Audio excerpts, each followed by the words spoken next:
wristbands, because we have to show them at the end of the pit lane. Okay. And your helmet's all done up nice and tight.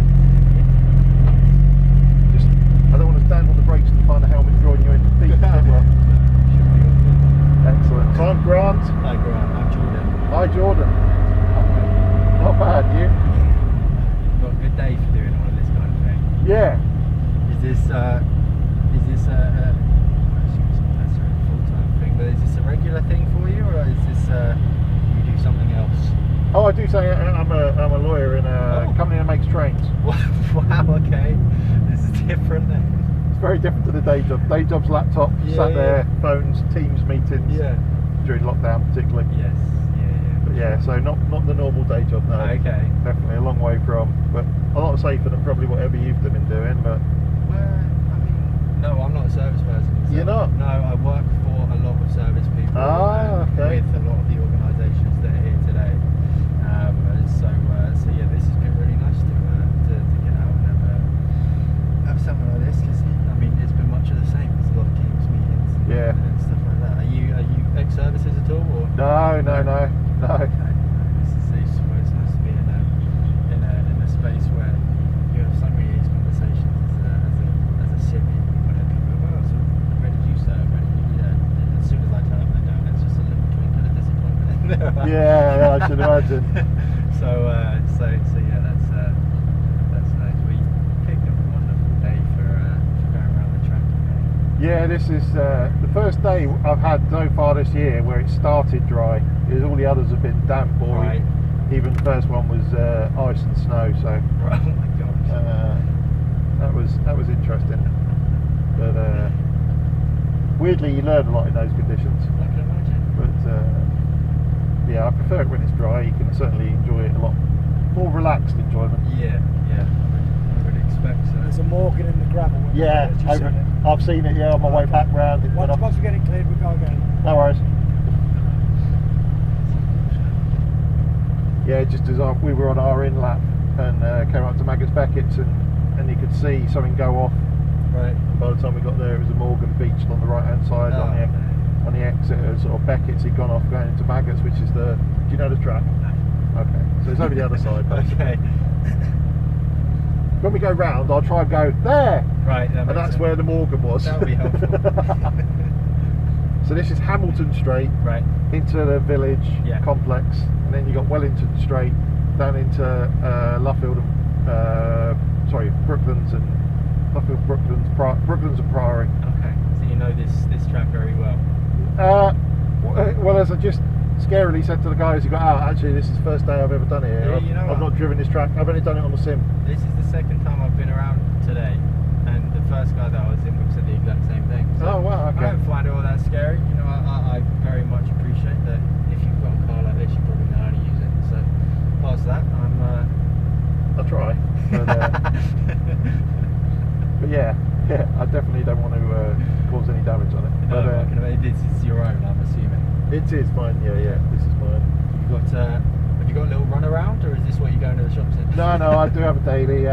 Just the other guy asked him, and he was equally disappointed. A Ford Mondeo. So okay, I mean, hey, I drive around in a Peugeot 208 at the moment. Yeah, well, I mean, this is a bit sort of look at me, and then Ford Mondeo, you just park anywhere. No one looks at you, no one stares, no nothing. Like it's Koenigsegg. Okay. So proper millionaire's toy. No, you don't see them that often. There's lots of the fancier cars more than anything. There's some really quick. I mean, this McLaren's not slow either. I mean, this will leave us in a straight line. I don't know whether we'll be able to keep up with it, but we'll go. We'll see. That is an R8 over there. Audi R8 Cabrio, yeah. Oh, okay, that makes sense. I was going to say it's really long for an R8. A little Frog Eye Sprite next to it. Yes. Which looks tiny, you know. My wife had an MG Midget, the same sort of thing. Right. It's a sister car, and they're so tiny, it's ridiculous. You sort of, you just pick it up, put it in the boot of a car. I've been in a Lotus, and the Lotus is teeny. They are, so low to the ground. Very narrow. Yes. Yeah. Low, tiny, tight inside. Yeah. Yeah.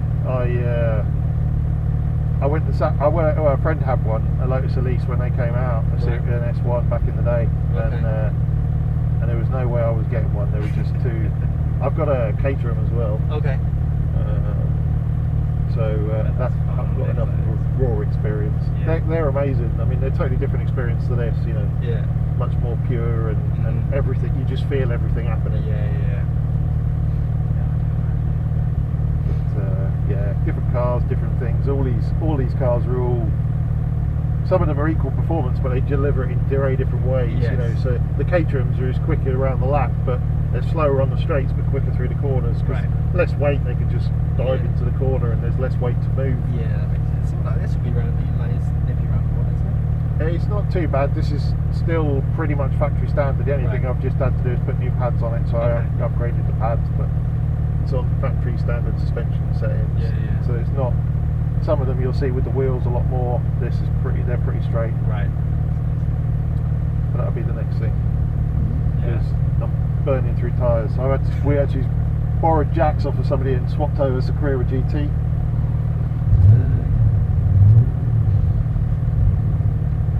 Porsche royalty. Born out of a stillborn racing project. So they designed a V10 engine in it to go into a racing car, and then the racing category that it was going to go in didn't go anywhere. Right.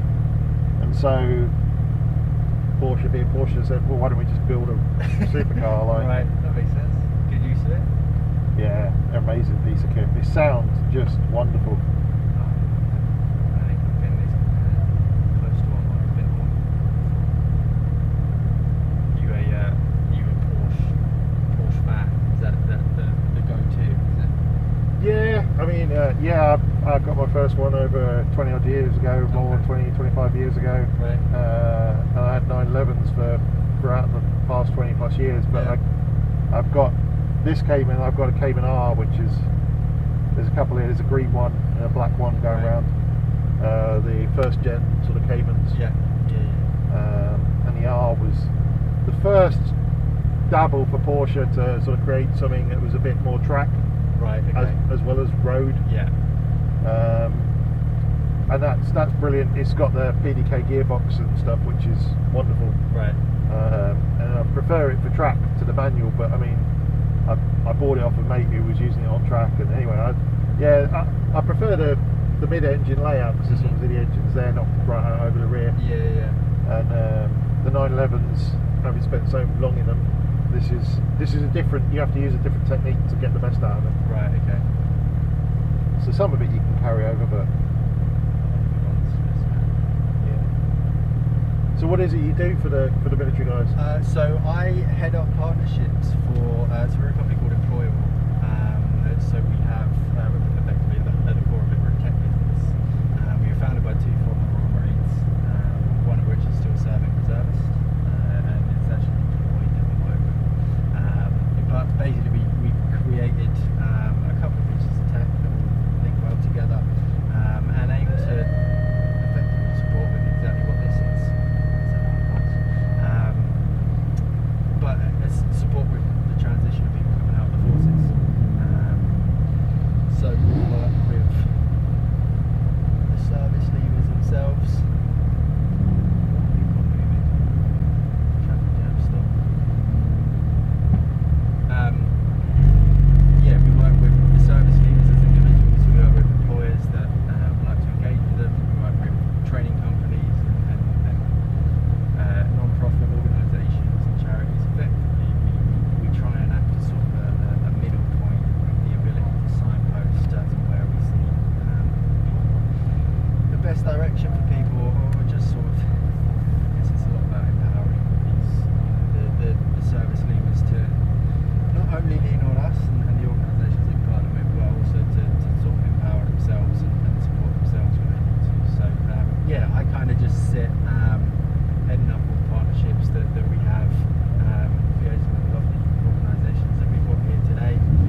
flag, so I thought I'll come in.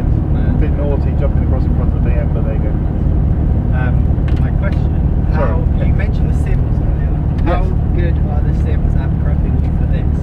Like real, like this world as well.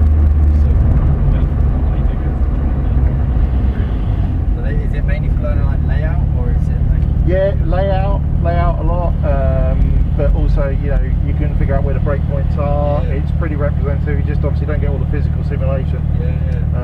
So once you get that around in your head, you can figure out where you are and what you needed to do. So translating it certainly helps a lot with the learning process. Yeah, that's cool. So sorry about not hearing you, but I thought I'll give you. That's fine. I was having a great time. I was having a really good time. Cool. Well, good to meet you. It was a lot of fun. Yeah, good to meet you. Hope you have a good day. Thank you. Keep doing that because that's what I'll try. Thank you. See you later. Glad you enjoyed it.